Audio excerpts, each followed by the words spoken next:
Ja, kot sem rekla, torej 4 krovna vprašanja, ki sem jih pol uspela povzeti. Kar se tiče pospeševanja prodaje, katera digitalna orodja porabljamo, potem za merjenje naših vložkov, bodisi v oglaševanje v spletne strani, potem glede komunikacije v skupini in pa za projektno vodenje. Zdaj sicer, kakor sem uspela malo na ušesa uloviti, ste predvsem iz socialnega podjetništva, tako da kakršnokoli vprašanje, jaz bom, kar stavite me, vprašajte me, bom z veseljem odprla en dialog. Morda lahko malenkost, glede na to, da je bilo vprašanje na pospeševanje prodaje kot take, malo bolj usmerjeno na klasično podjetništvo, ampak se da tudi pospešiti ne samo prodaja, ampak tudi brand awareness oziroma prepoznavnost neke znamke, tako da bom tudi to omenila. Dve besedi o meni, no, saj po mojem me je že na glas malo izdal, pa probam zakamuflirati, ko se gre v javnem nastopanju. Prihajam s Primorske, s Krasa, sem sicer po poklicu višji digitalni analitik, s tem se ukvarjam profesionalno že 5 let, kar mislim, da pri 26 je kar v redu. Drugače pa tudi se ukvarjam z grafičnim oblikovanjem, razvijam spletne strani, upravljam družbena omrežja. Pa morda, če kdo posluša Idejo podcast, sem desna roka Klemena Selakoviča, no, on je frontend, jaz sem pa backend. Tako da sem povsod pomalo in zaradi tega tudi močno vpeta v marsikatero digitalno orodje. To so ta 4 glavna vprašanja. V bistvu bomo šli skozi orodja dotično, ampak na žalost, kakor moj predhodni govorec, jaz ne morem pokazati tako noter v orodje, ker so pač to stroški, podatki o podjetjih, nekatera orodja sicer mi dopuščajo demo račune, ampak na primer, kar se tiče oglaševanja in takih reči, pa žal ne vem, katero podjetje bi dovolilo, da zdaj kažem to zdaj okoli, ne, niti sama si ne bi tega dopustila. Tako da gremo kar k prvi stvari, pač kako povečati prodajo. Zdaj, načinov je itak zelo, zelo dosti, obkrožajo nas vedno neki novi mediji, kako prodajo pač pospeševati oziroma povečati brand awareness. Ampak v bistvu kljub vsemu je še vedno najbolj efektivno pač spletno oglaševanje. Tukaj imam predvsem v mislih to, da mi večkrat pozabimo, koliko je vreden naš čas. Torej neko organsko oglaševanje, saj je zelo pomembno, jaz ga tudi zelo podpiram, ampak organsko pomeni, da si bomo mogli mi vzeti veliko, veliko več časa, da bomo dosegli na primer enak efekt, kakor pri nekem spletnem oglaševanju. Zakaj pa v bistvu gre to z roko v roki? Zato, ker če se mi odločimo za neko spletno oglaševanje, pa na primer dajmo reči, da gre za to bodisi spletno stran ali pa neki račun na družbenih omrežjih, mi moramo imeti neko organsko zdravo osnovo, ne. To ne pomeni zdaj, da rabite vsak dan objavljati, ampak da ko uporabnik iz oglasa pride na vaš profil, so tam neke ažurirane novice, niso objave stare 3 leta, ali pa neka outdated spletna stran. Tako da na tak način imamo take profile ali pa spletno stran kot neko oglasno desko, ki je odraz neke našega pristopa, no. To. Zdaj, zakaj sploh spletno oglaševanje in zakaj je pomembno, no? Najprej široka dosegljivost. S klasičnimi nekimi pristopi vemo, da ne moremo nikoli v tako kratkem času doseči tako velikega segmenta uporabnikov, potem ciljno usmerjeno. Eno vprašanje je bilo tudi na to temo, kako lahko, da imamo 2 različna ciljna segmenta in kako jo lahko naslavljamo.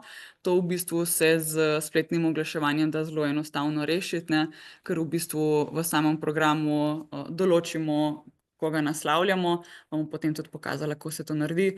In na tak način zelo jasno razlikujemo, kako bomo targetirali, ne vem, ciljno skupino A in kako ciljno skupino B. Merljivost, ta je tudi zelo pomembna, ko v primerjavi z nekimi klasičnimi mediji oziroma tipi oglaševanja je zelo težko možna. V bistvu pri spletnem oglaševanju do pike natančno vidimo, koliko ljudi je na primer opazilo naš oglas, koliko jih je gor kliknilo in potem koliko smo jih mi prejeli na primer na spletno stran, naredili nekih nakupov ali pa prejetih oddaj, nekih povpraševanj, zanimanja. in pa instantno prilagajanje. V bistvu, ko mi objavimo oglas, je na primer oglas zunaj neki dni in potem po naprimer, dajmo reči, 3 dni, 3-4 dni, da poteče, je tudi odvisno, koliko imamo mi prometa, ne.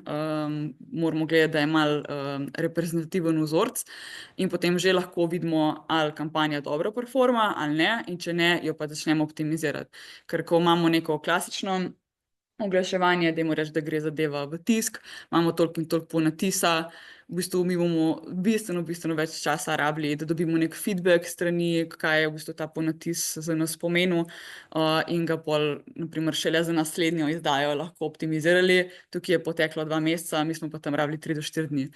Tako da nisem zdaj tukaj velik zagovornik, da ne bo kakšen razumel izključno spletnega oglaševanja, ampak vam sam želim predstaviti, kaj so vse plusi in v bistvu, da ni to noben bav in se ga lahko pač praktično vsak začne.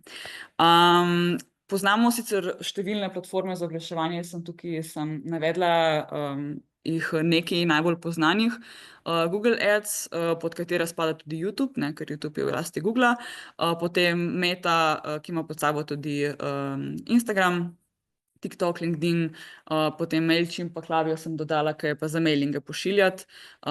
To je pa na primer, ko imate kakšne večje baze e-mailov, seveda upam, da pridobljene z potrditvijo, ne, da so se ti uporabniki strinjali, da jih boste na tak način obveščali, se v bistvu potem z takimi orodji masovno pošilja, ne, ker preko klasičnih mailov vas bo prej ali slej sistem zaznal kot spam, in potem tudi onemogočil tovrstna pošiljanja. Z Mailchimpom pa na primer Klavijem sta 2 najbolj poznana, poznamo še številne druge, pa se te stvari veliko bolj elegantno lahko spelje, tudi zelo lepo oblikuje, torej sam mail doda kakšne linke, fotografije in tako naprej. Zdaj seveda pri več orodij definitivno ne pomeni tudi boljšega dosega oziroma boljše efektivnosti. Treba se je vprašati, sploh na teh orodjih je naša ciljna publika. Zdaj na primer, če niste v neki entertainment industriji, pa vaš ciljni segment ni mlajša populacija, kakšen TikTok pa Snapchat odpadejo. LinkedIn je bolj za B2B oziroma podjetja komunikacijo. Morda za Spotify. Spotify je eden izmed mnogih torej teh ponudnikov platform za poslušanje glasbe in na primer tudi podcastov. In zadnjič se mi je zdelo zelo interesantno. Nimam sicer plačljive verzije, zato sem tudi ta oglas slišala. V bistvu sem se vozila v avtomobilu in se mi je pač predvajal oglas za zavarovanje od neke slovenske zavarovalnice za zavarovanje avtomobila.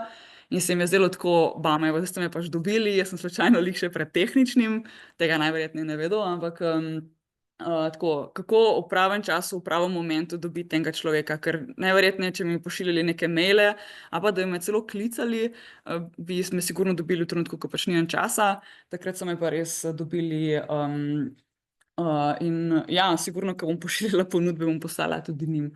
Tako da tukaj je treba pač potem razmisliti, kje se nahajajo naš ciljni segment. In pa tako, zdaj, vsako neko to dodatno orodje pomeni neko dodatno znanje. Veliko je tukaj detajlov. Seveda si pač lahko pomagamo tudi z umetno inteligenco, kako te zadeve upravljati. Neke osnove, mislim, da lahko izvede popolnoma vsak, ko pa govorimo o nekih večjih zneskih, je pa tukaj vseeno bolje, da se te stvari zaupa nekemu ekspertu, no. Mislim, da sem tule zdaj omenila vse. To pa zato, ker to so pač bombončki, ke so taki majhne stvari, pa v bistvu nam zelo pomagajo pri, ne vem, ali po poslovanju ali pri prepoznavnosti, pol dodam take prispodobe. Kaj se tam zdaj pozna, če ne znaš oglaševati, če ne znaš točno napisati, če ne znaš točno, ne vem, jaz mislim, da bi bilo pametno, da imaš takoj kakšno strokovno pomoč. Odvisno, kako bom rekla, podjetniki ste zelo naravnani k temu, da bi radi naredili vse sami. Tako da v kolikor ste malo bolj tehnično pismeni, imate nekaj ozadja v tem, kako te stvari gredo. Tukaj je predvsem morda razlika v primerjavi prej, ko smo z AI-jem govorili, ko se na primer uporablja tam primer ChatGPT, mi ne rabimo vedeti, kako stvari od zadaj delujejo. Mislim, če vemo, kako se programira, bomo pač lažje razumeli, kako se s tem laufa, ampak ni nujno. Tukaj pa v bistvu rabiš razumeti, kako stvari delujejo, če jih želiš upravljati. To je pač ena taka razlika, specifika, ki pač terja potem malo več časa, da se spoznamo s temi stvarmi. Tako da, če se čutite, saj ni to lahko za naprimer en test, jaz mislim, da za, ne vem, 14 dni date naprimer 30 evrov in vidite, kako se zadeva obnaša, ne. Zdaj pa, če ste popolnoma, da se ne čutite, no, pa da niste v tem fohu, pa je pa res eno boljše, da predate pač nekomu drugemu, ne. Zdaj, ko smo pa lih odprli to temo, z prakse se to zelo velikokrat pojavlja, pa kakor sem razumela, v bistvu prihajate vsi iz nekih manjših organizacij. Sem ravno zadnjič imela en primer, ko je ravno tako manjša organizacija pač izkazala povpraševanje po tem, da bi dobili nekoga, ki bi jim urejal pač oglase, spletno oglaševanje. In zgodilo se je točno to, kar sem jaz pričakovala, v bistvu zelo agencijski pristop, ne. In to so v bistvu agencijski pristop pomeni, da imate eno osebo, ki je izključno namenjena oglaševanju, ena, ki bo pisala copywriting in ena, ki bo delala dizajn. Ampak to majhna organizacija si ne more privoščiti in nekdo, ki o tem ni seznanjen, tega ne bo vedel, ne. Jaz tako rečem, če ste majhni, raje dobite nekoga, ki, zna oglaševanje, ampak kar se tiče oglasa in copywritinga, imamo AI, nam zelo lepo pomaga. Kar se tiče pa nekega grafike, tudi lepo zgenerira, ali pa samo ena zelo kvalitetna fotka, ali pa enostavno posnet videoposnetek. Važno, da je slika dobra, pa zvok, ne rabi biti to, ne vem, kako zmontirano. Tako da majhne organizacije, ki niso dobro informirane o teh zadevah, se zelo hitro zaciklajo in v bistvu padejo na te agencijske pristope, ki potem zelo drago stanejo, ne, ker je treba imeti za majhne taske praktično 3 ljudi, ne, ki so ti potem tako ad hoc na voljo. Tako da tukaj je potrebno biti malo previden, če govorimo o nekih manjših obsegih poslovanja, no. Zdaj bi pa morda šla sem, da prevetrim par orodij, ki so pač taka najbolj znana. Jaz mislim, da ste vsi že te oglase videli, ampak se mi zdi bolj pomembno, da veste, ker vidite jih, oziroma tako, opazili ste jih, ampak ne vem, če ste jih videli, ne. Pa da veste, kateri tip oglasa je to, ker tipov oglasa jih imamo mnogo, eno orodje jih ima več 10 in tudi imamo različne namene, kaj so neki cilji posameznega oglasa in tako naprej. Saj ne bom šla tako v detajle, ker bi rabila vsaj en dan, da bi to vse skupaj predelali, ampak naj vam ta PowerPoint, ki ga bom potem tudi poslala, služi kot neko ogrodje, če se boste tega lotili, da imate to kot kar neko hrbtenico. Zdaj, če gremo samo na Google, tukaj sem jih sicer nanizala, ampak vam bom zdaj po fotografijah pokazala.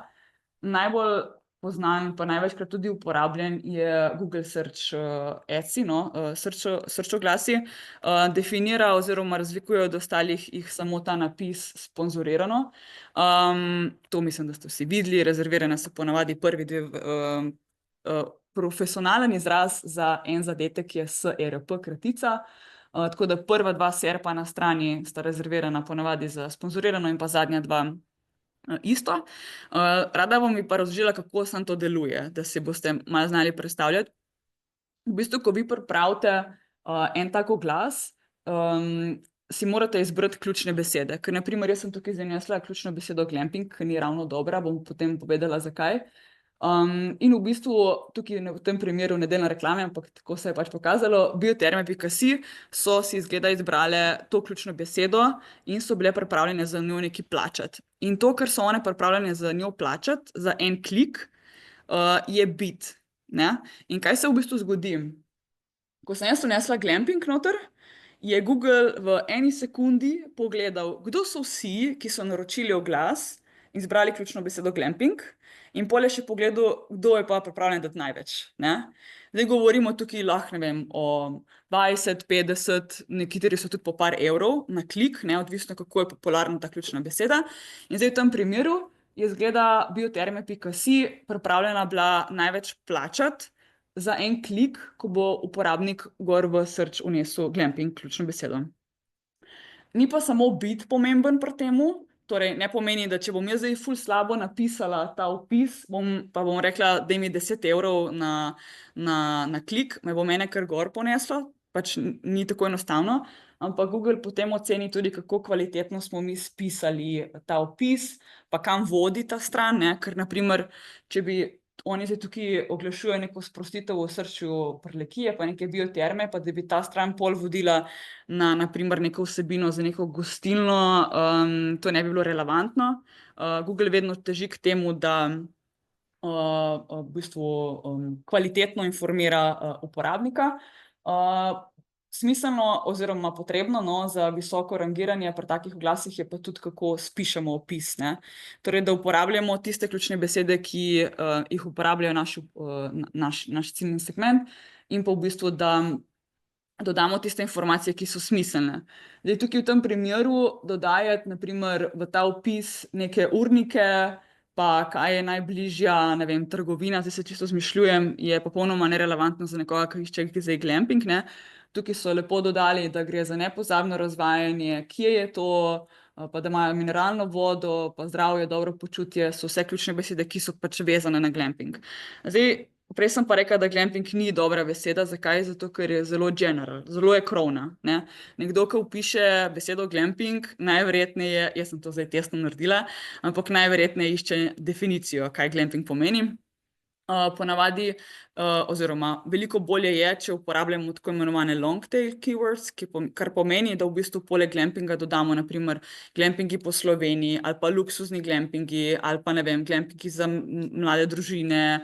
To so tiste besede, ki so res kvalitetne, ne? Ker en, ki išče glamping, njega lahko tudi zanima, ker se želi glamping zgraditi, ne? No, tega pa mi ne rabimo, da nam klika po oglasih pa zapravlja denar za brezveze, ne?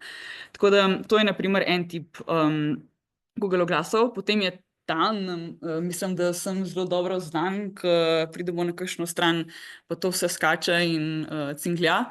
To so v bistvu display oglasi. V tem primeru, zopet ni reklama, bohabi.com, pač oni oddajajo naprimer ta del svoje spletne strani v namene za displej oglaševanja, oni od tega dobijo pač denar.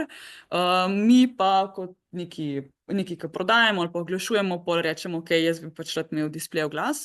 Zdaj, tukaj pri nastavitvi teh displej oglasov je v bistvu, kar je najbolj pomembno, je, da naprimer ne prodajate suhomesnatih izdelkov, pa se v bistvu vaš oglas pojavlja na neki strani, ki promovirajo veganstvo, ne.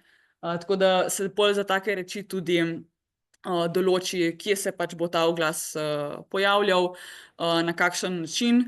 Ponavadi pa v bistvu je cilj teh oglasov, da čim več ljudi vidi ta oglas, ker pri teh oglasih naročnik plačuje po ogledu. Torej, ne na klik, ampak na toliko ogledov, kolikor je videlo, toliko uporabnikov, ki je v bistvu videlo ta oglas, oziroma se jim je prikazal, to se reče impression, bomo pol tudi videli, v bistvu se potem zaračuna strošek, no. Ja. Ja. Ne. Ne. V bistvu, ko se postavlja te oglase, Google ima čedalje več nekih suggestionov oziroma predlogov, kako optimizirati tak oglas. Jaz sicer sem velik zagovornik tega, da je treba te predloge zelo kritično ovrednotiti, ker on jih velikokrat predlaga v svojo korist, ne pa ravno v mojo, ne, kot izvajalca oglasov. Tako da on pol tam pove, ko se naprimer piše te opise, ponavadi se jih da več različnih verzij, da tudi malo potestiramo, kateri bolje deluje. On pol napiše, ne vem, tukaj je premalo ključnih besed, ali pa tukaj jih je preveč, ker preveč jih tudi ne sme biti, ker pol smo pa lahko tudi kaznovani praktično. Tako da pol ne vem, ali je prekratko, ali je predolgo, na take zadeve nas malo sugerira, ampak ne pa kaj bolj konkretnega, no. Morda tako leta nazaj, sam informativno, so bili ti algoritmi bolj primitivno nastavljeni, danes pa so postali zelo inteligentni. V bistvu enkrat izraz je bil keyword stuffing, pa BMW na primer, je imel celo škandal iz tega ven. V bistvu oni so ključne besede dali na svojo spletno stran in jih pobarvali v belo, kot je bilo odzadje spletne strani, da jih je algoritem oziroma te boti, ki hodijo po spletni strani, prebrali, mi kot uporabniki pa jih nismo videli. Ne? In to v bistvu se je takrat dalo te algoritme zelo lepo pretentati. Danes pa so na ta keyword stuffing, tako imenovan, zelo alergični, tako da tega raje ne poskušajte. V bistvu, ko se piše take oglase, a pa isto je tudi za spletne strani, ne, mora biti readable, kar pomeni, da je berljivo, da je dobro za uporabniško izkušnjo, ne pa gledati, da se samo optimizira za algoritem. Ne. Tako da to je, na primer, en tak tudi predlog, ki se ga je dobro držati tudi pri spletnih stranih. Potem imamo YouTube. Kot se nekaj, YouTube spada tudi pod Google in se te oglase tudi nastavlja znotraj Google Ads menedžerja. Imamo jih pač različne, eni so skippable, eni ne. Morda tukaj bom rekla tako, bolj oglas za nekoga, ki je že malo bolj v tem svetu, no? Ker tudi je treba pripraviti en bolj konkreten video, tako, malo bolj zahtevna zadeva za pripravo. No? Potem imamo shopping, zdaj, kot sem prej rekla, no, to je zdaj bolj, ko prodajemo nek produkt, ampak sam, da vam pojasnim. V bistvu, ko se prodaja neke produkte, jaz vedno toplo priporočam, da se jih registrira tudi na Google Merchant. To je v bistvu Googlov sistem in ker je v bistvu brskalnik Googla najpogosteje uporabljen brskalnik globalno gledano, je tudi dobro, da Googla oziroma njegov ta indeks, no, bazo, ki se shranjujejo vsi podatki, zelo dobro informiramo o tem, kaj mi prodajamo. In ko mi registriramo svoje produkte v ta njegov sistem, mi mu damo točno vedeti, to je naslov mojega produkta, tako moj produkt izgleda, to je opis, to so številke, to so cene. In bolj je, kot ga bomo mi naučili, kot da bi nek model AI učili, ne? Bolj, kot ga bomo mi naučili, kaj točno je naš produkt, kaj mi prodajemo, večja je verjetnost, da bo on zadev oziroma naš produkt pokazal ustreznemu kupcu, ki nekaj išče po spletu. Ne? Tako da vse mislim to, da se vam je sigurno že kdaj pokazalo, ko ste kaj iskali in potem se v bistvu ne rabite niti notariti, ampak se vam že kar na začetku tako pokaže tak banner, na katerem so potem nanizani te produkti. Poje pa še zadnji sklop so pa aplikacije, to je pač namenjeno oglaševanju znotraj, naprimer Google Play trgovine ali pa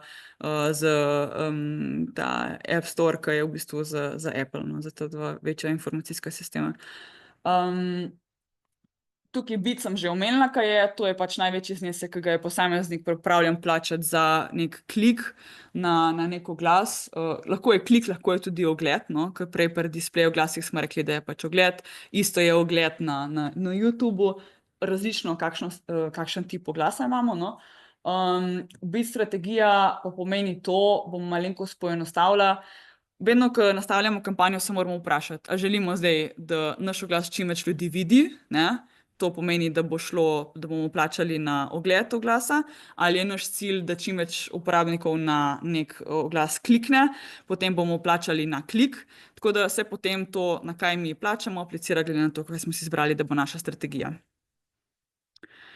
Pa še te ključne besede, ki sem jih prej omenila in zakaj so tako pomembne in kje jih sploh dobimo. Sicer Google Adsi imajo noter že eno orodje, ki se mu reče Keyword Planner, ki nam pomaga pri iskanju ključnih besed. Torej, naprimer, en tak primer, imamo sončne elektrarne pa fotovoltaiko. Ne? Zdaj, kjer izraz uporabljati, ne? Kjer izraz uporabljajo naši uporabniki, ne? To je en tak primer, v bistvu, ki ga lahko potem s takimi orodji preverimo, pa še mnoga druga. No? Naprimer, to je sicer zastonj, potem imamo SEMrush, ki je najboljši, kar se tega tiče, pa nam pove tudi, kakšni so približno stroški, prej, ker sem rekla, tiste bide, ne, ki mi nastavimo. Mi zdaj ne vemo, kaj bom dala, 20 centov ali bom dala 1,5 evra in pol v bistvu s takimi orodji mi dobimo nek v bistvu benchmark, se reče, merilo, no, kaj je smiselna cena za postaviti, kaj je previsoko, kaj je prenizko. Drugače je pa tudi en AI podprt, je pa Medrank. No. Oni so tudi v redu, zadeva je sicer pol to vse plačljivo. No. Sej verjamem, da vam pade na pamet, da se vnese naprimer v ChatGPT, poišči mi ključne besede, ampak glede na to, da je SEMrush tako vodilni v temu, pa je plačljiv, jaz močno dvomim, da bi kar, ne vem, OpenAI-ju poslali te podatke, da on to prosto z njimi sugerira. Tako da si kdaj lahko pomagate, ampak ne bi pa vzela prav za zihrno. Je vseeno boljš kakšno drugo orodje za zbrati. Potem pa še kako se vzpostavi to Google Ads kampanjo. V bistvu Google ima en tak pristop, ki sicer meni ponavadi ni lih prav všeč. Če želite priti noter v Google Ads Manager, v bistvu morate, preden pridete sploh noter, pripraviti kampanjo. Torej, niti vas ne bo spustilo noter, dokler ene kampanje ne aktivirate. In ponavadi, ko naredimo to tako za nekoga malo bolj testno, je kar, če bi me kdo slišal, ne vem, če bi se jih strinjal z mano, ampak da vnesete sam neki tok, da greste skozi ta proces, da pridete noter in potem šele kasneje se začnete spoznavati z tem orodjem. Kar pomeni, da pač boste mogli kampanjo aktivirati, ampak ko pridete noter, jo lahko takoj zaprete. Ne? Oni so pač naredili tak proces, ker zgleda, da se je pač preveč ljudi vpisovalo v ta orodja in ustvarjalo račune, in potem so na tak način to zamejili. No? Kot sem rekla, v bistvu sam vas bo vodilo skozi ta proces. Boste izbrali katero kampanjo, koliko naprimer ste pripravljeni za neki dni plačati, ampak kot se nekaj, če se pol kampanja takoj prekine, tukaj ne bo nič pol zaračunano. No? In pri sami kampanji se pač potem izbere tudi lokacijo, kjer se bo naprimer naš oglas prikazoval, kjeremu segmentu uporabnikov, te ključne besede, potem doda se naprimer naslove, podnaslove, to, kar sem prej omenila, ne, da potem tudi on predlaga, nikoli vas ne bo spustilo naprej, če boste dali samo en naslov pa en podnaslov, ampak je boljše, da naredite 2-3 verzije, da on potem tudi predlagaja glede na to, kaj uporabniki iščejo.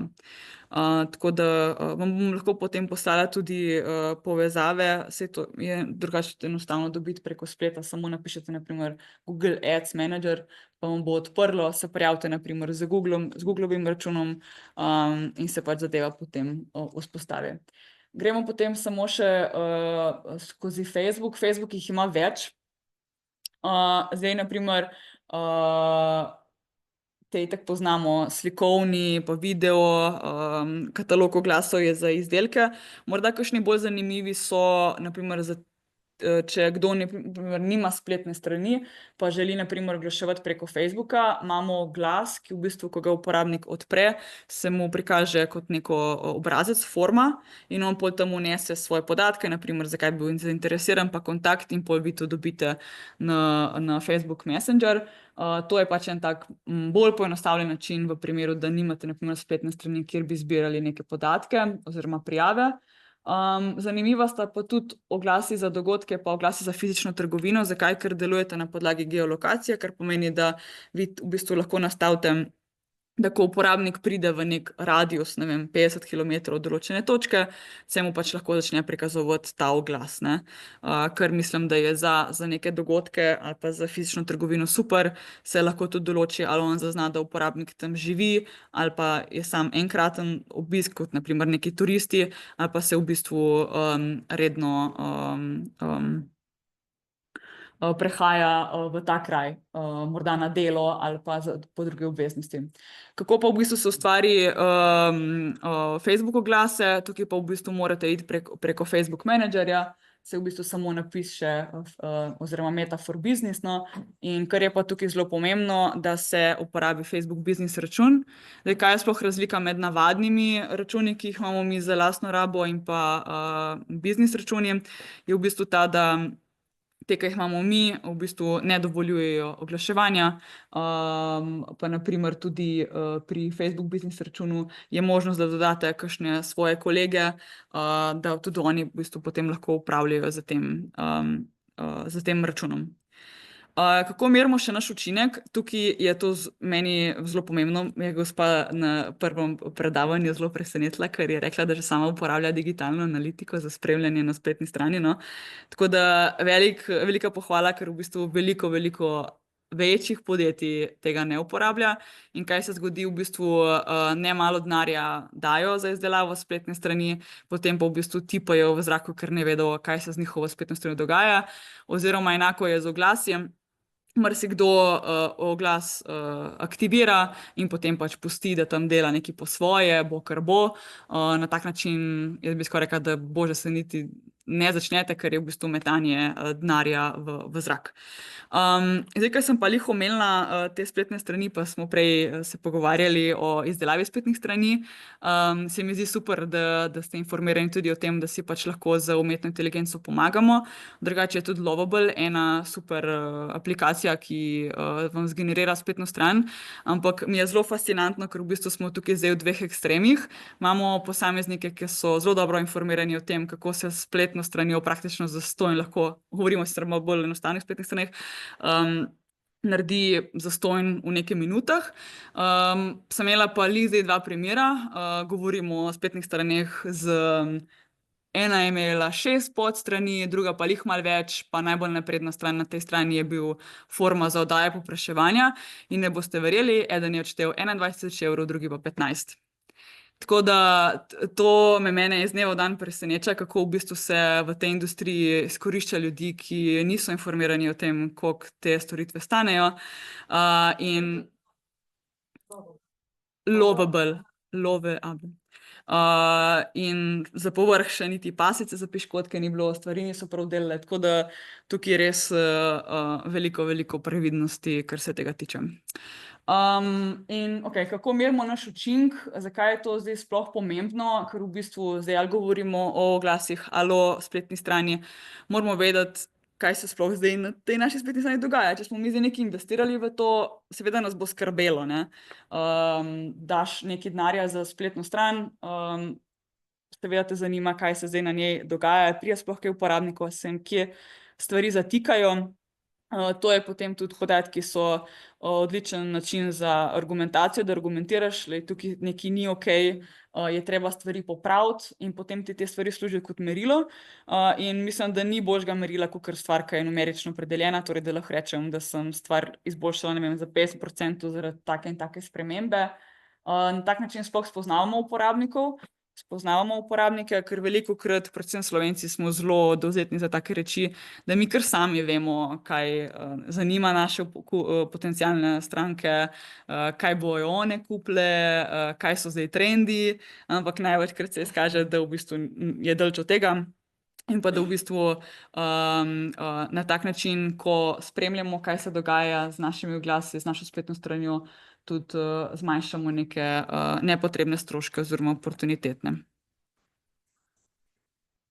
Posebni blog in pišem o knjigah, Ja. pa ne neke stvari, pa sem pa dala recepte gor, ajdovo kašo, banano, samo tisto se da. Imam sam recept, mislim, ti se nareč. Tako da mi je fajn, tako da veš, kaj berejo in kaj gledajo. Ja. Pa branje knjig za otroke, ali kakšno take za otroke stvari, to še tudi da ti berejo.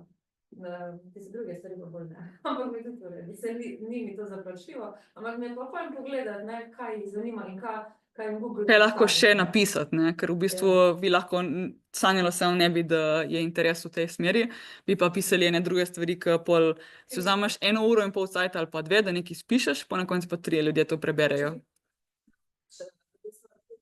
Učinek, mislim, da bi to imela, pol vem, kam moram imeti, da bi mogla pisati za starše, kakšne stvari, kako ne vzgaja otroke, kaj takega, pa recepte. Ja, evo. In pa bi lahko fajn sledila, samo to ni bil pač. Ampak ja, to mi je ful fajn videti, tako ste rekli, jaz sem zdaj kako oni brali vse tiste stvari, kar res višem današnji, ne. Ja. Kdaj te postavi na realna tla, kdaj pa v bistvu te ful preseneti, no, ko ne pričakuješ morda takega obiska, kakor dejansko je, no.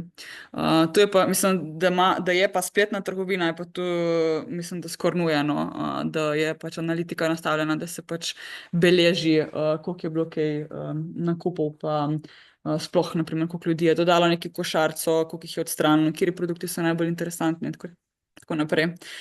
Zdaj, sam na hitro, da povzamem, kaj so največje napake pri spremljanju podatkov. Najprej slabo poznavanje parametrov in metrik. To je pač, kar sem prej omenila, pri teh stvareh je vseeno dobro pač poznati, ne zdaj, kako prav točno, dajmo reči, da sistem deluje, ampak neke osnovne izraze, ki vam bom jih pol tudi povedala, naprimer, da imamo obisk, pa da en uporabnik lahko naredi več obiskov, pa kaj pomeni nek prikaz oglasa, ker kolikor nismo seznanjeni s temi definicijami, se lahko zgodi, da pol tudi podatke napačno interpretiramo naprej, ne? In rata vse skupaj ena zmeda. Jaz sem temu priča vsak dan, ko mešajo vse te reči in pol na koncu je ko en telefonček, ko grejo podatki naprej. Tako da je treba biti tukaj malo previden.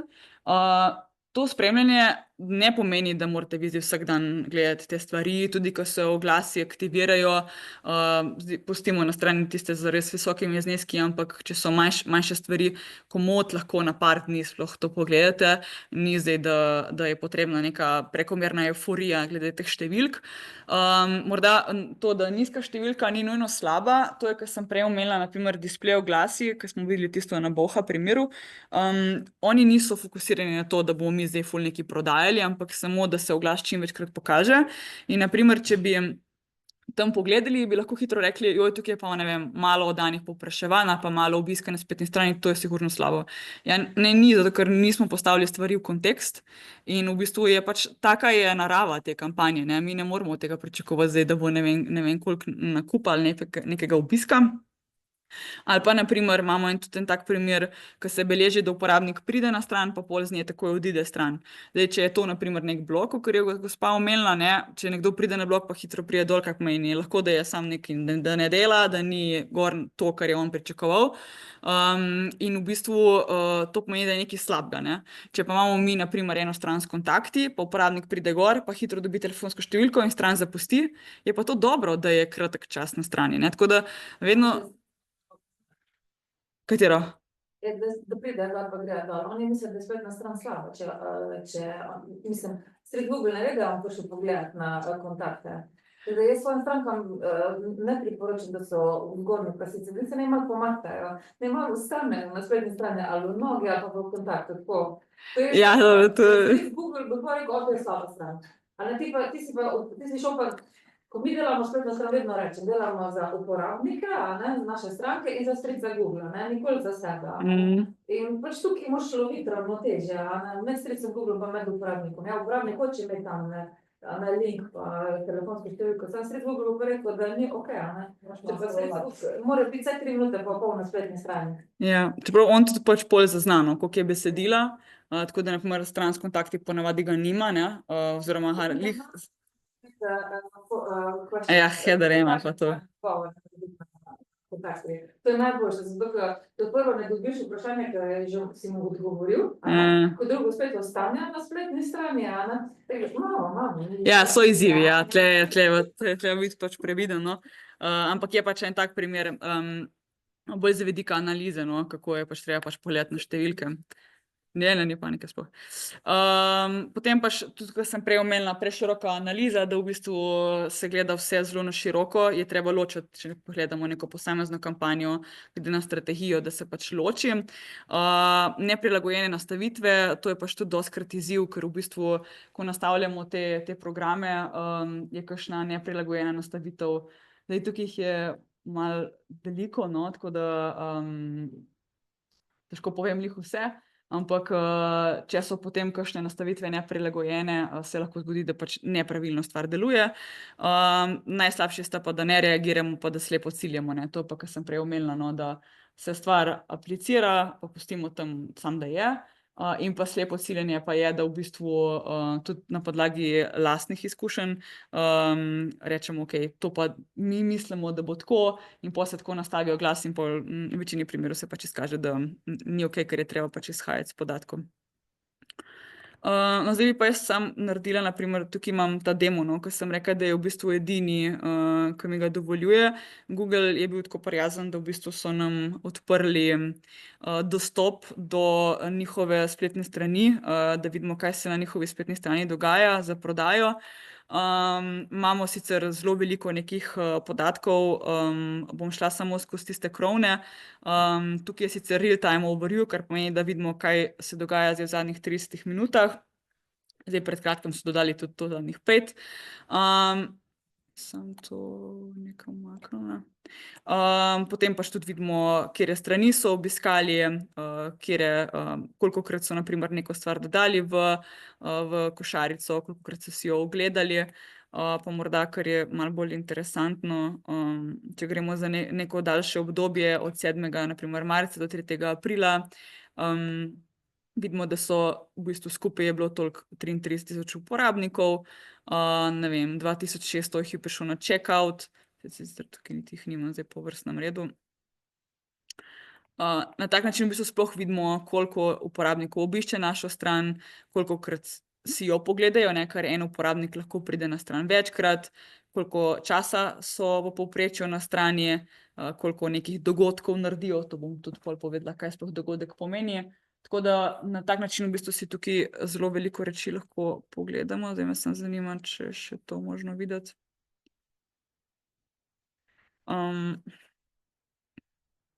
Pa seveda pač lahko tudi vidimo, a so preko telefona prišli ali preko računalnika, kjer operacijski sistem in tako naprej.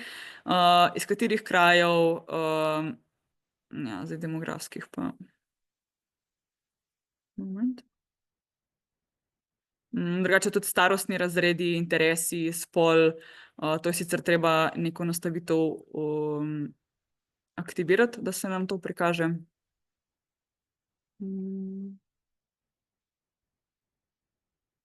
Trenutek. Vidimo tukaj jezik, kjer ga uporabljajo, interesi, mesto, se pa v bistvu vse pokaže glede pač v nekih razredih, ker v bistvu ta analitika ni namenjena temu, da jaz identificiram, da je zdaj na primer Ana Novak prišla na stran, ampak v bistvu, da se stvari dela po nekih segmentih.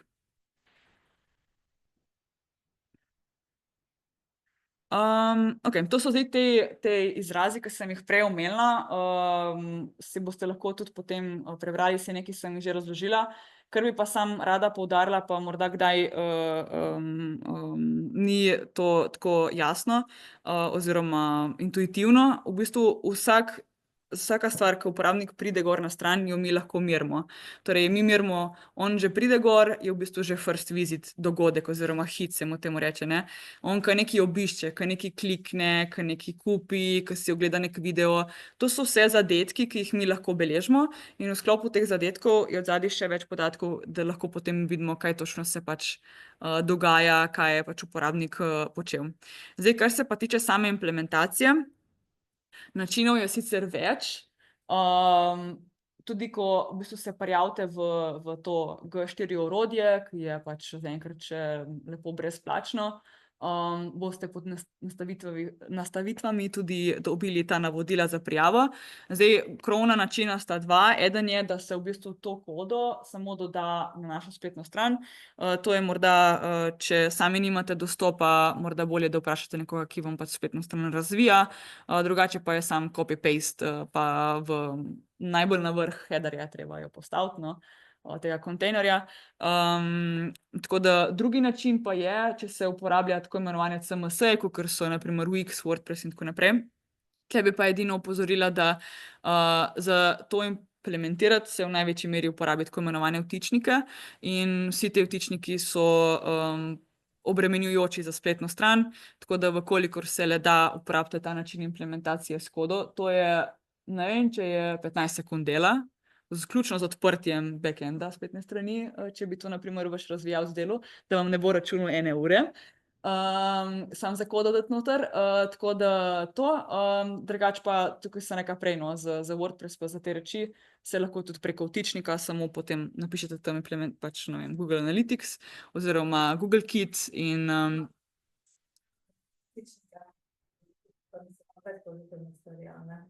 Če ne preveč obremenjuje spletno stran, imaš analitiko na spletni strani, ni ti treba prek še eno orodje, a ne. Ja, tisto ti v bistvu ti prikaže, sicer ne tako obsežno, no, kakor je tukaj.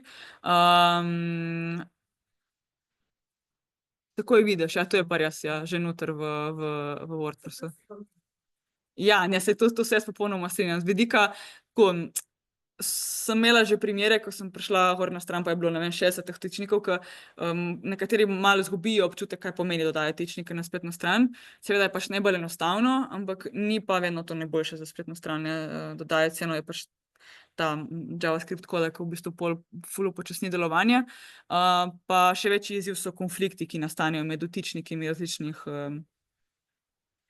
Ja, pa niti ni nujno. Če so v bistvu različna podjetja, tudi to, kdaj v bistvu je nekompatibilno med sabo, tudi če sta obe na zadnji verziji, naprimer, posodobljeni, ne? Tako da ja, teh načinov implementacij je več.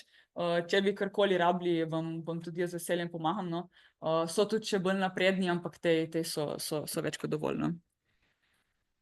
Zdaj, samo vam bi rada še na hitro pokazala, ker vidim, da ima že ura čas, kako naprimer izgleda, ko vidimo, spremljamo pač oglaševanje v Google Adsih.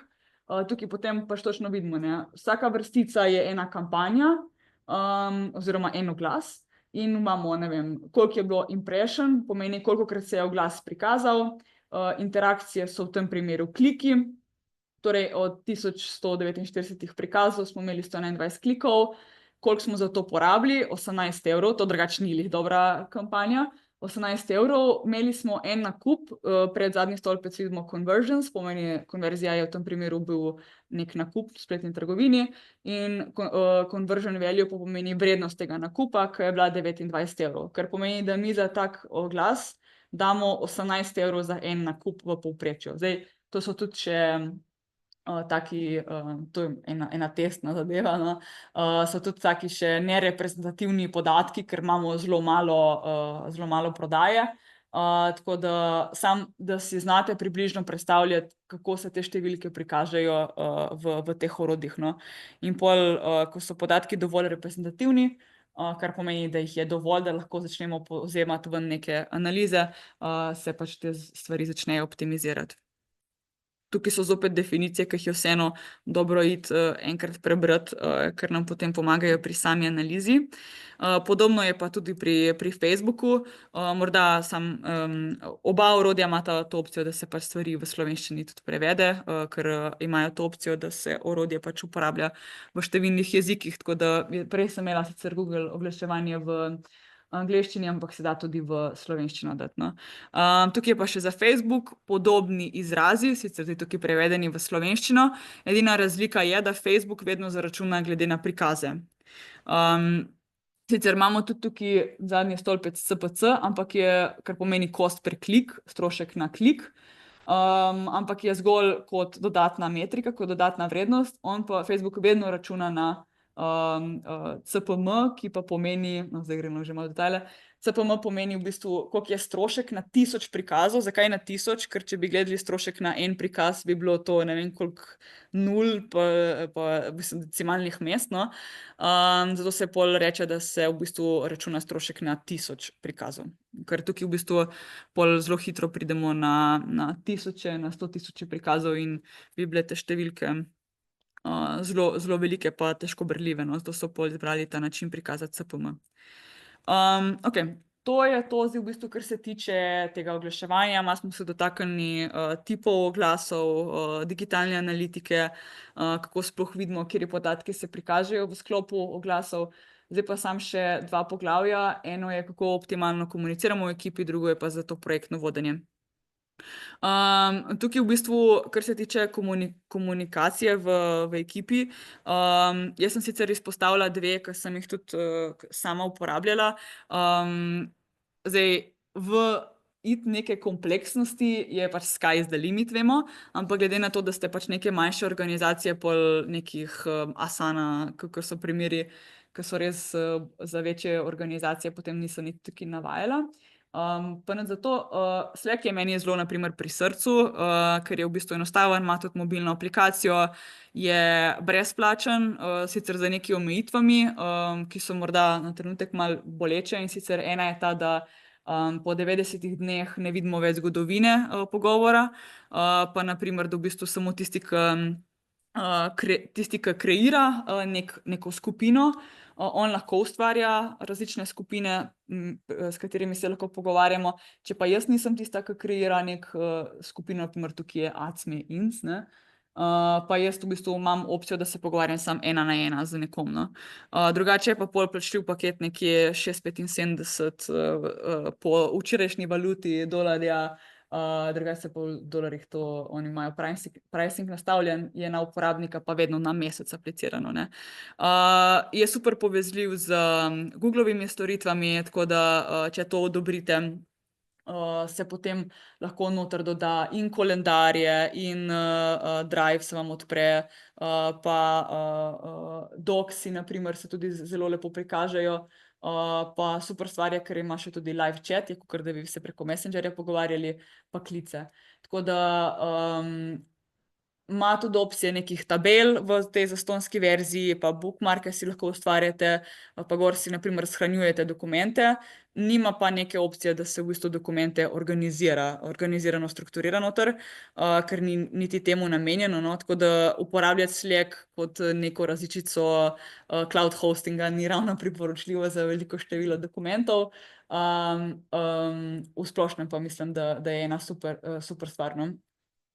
Sem nekaj še hotela omeniti.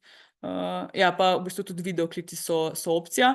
Zdaj, kolikor vam vse te stvari, ki sem jih zdaj, te integracije, pa vse te zadeve niso tako pomembne, je seveda pač tudi Teamsi, naprimer, so super stvar, brezplačni, Microsoft je itak v redu podjetje, uporabljajo tudi velike korporacije, tako da tudi tam je pač ta opcija za delitev dokumentov, podobno pač kakor pri Slacku. No. Morda malo manj znan je pa še Google Chat, sicer brezplačen v okviru tega, če uporabljate Google Workspace, drugače je pa tudi skoraj 6 evrov zaplačati na uporabnika na mesec. Tukaj je pa, ukolikor je vaše podjetje dedicirano Googlu, je Google Chat pol ena prava odločitev, ker v bistvu je zelo dobro kompatibilno z ostali Googlovimi produkti.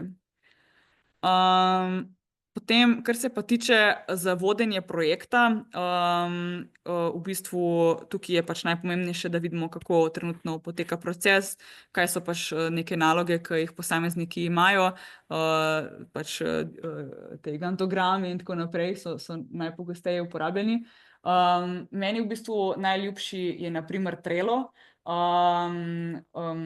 za take bolj enostavne stvari. No. Trello pa kasneje bomo videli še Notion, sta dva taka primera, ki sta bolj enostavna, pa bom pa še Wrike predstavila, ki je pa že malo bolj kompleksen. V bistvu Trello, kakor vidimo, imamo pač koledar, imamo taske, ki se jih lahko assigna, dostikrat v bistvu tudi pošiljanje mailov, odgovarjanje na maile so taski.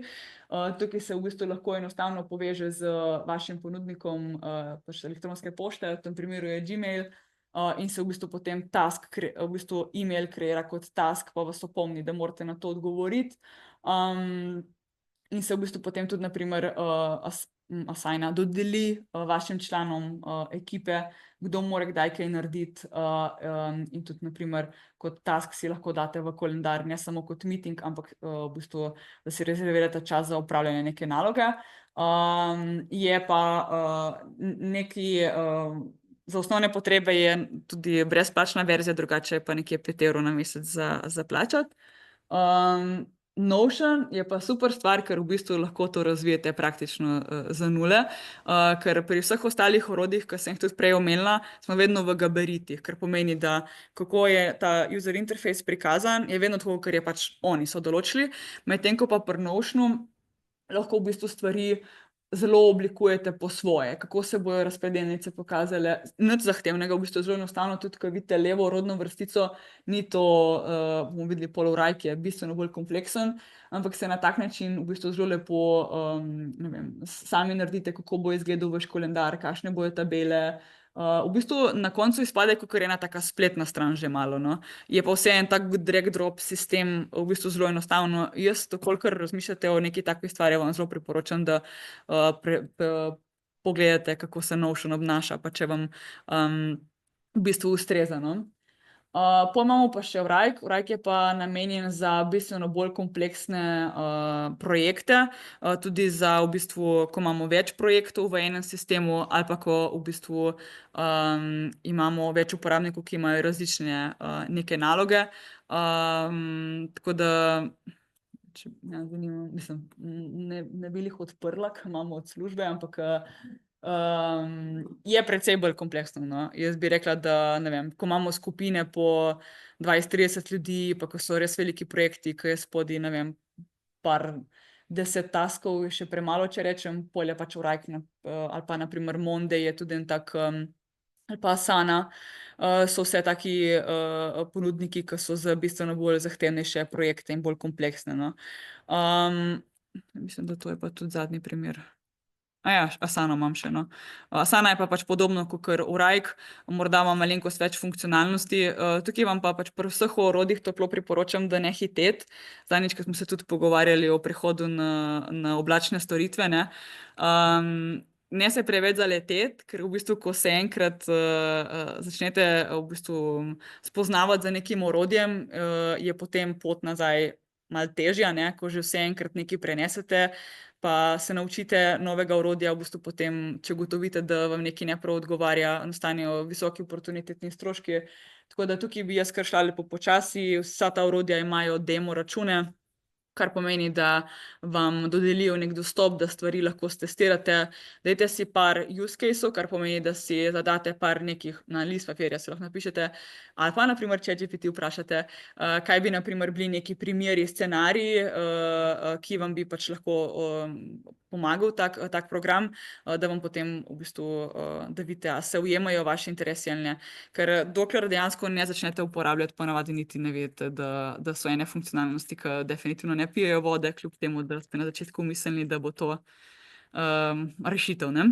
Tako da to. Saj to je enih par, ki sem jih zdaj tukaj navedla, pa jih jaz tudi poznam, jih je pa itak mnogo, ne. Pa vsak dan se razvijajo novi, tako da je v bistvu zelo odvisno, kaj so neke vaše potrebe.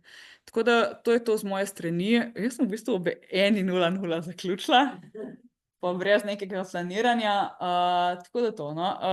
Pač še zadnja misel, kakor sem prej rekla, no, kar se tiče orodij, jih je super, jih je veliko, ampak samo lepo previdno, s nekimi pristopi, in mislim, da je dosti zdravo, da na eni točki pač vprašate nekoga za pomoč, kakor pač z glavo iti skozi pa uporabljati neke stvari na silo, no.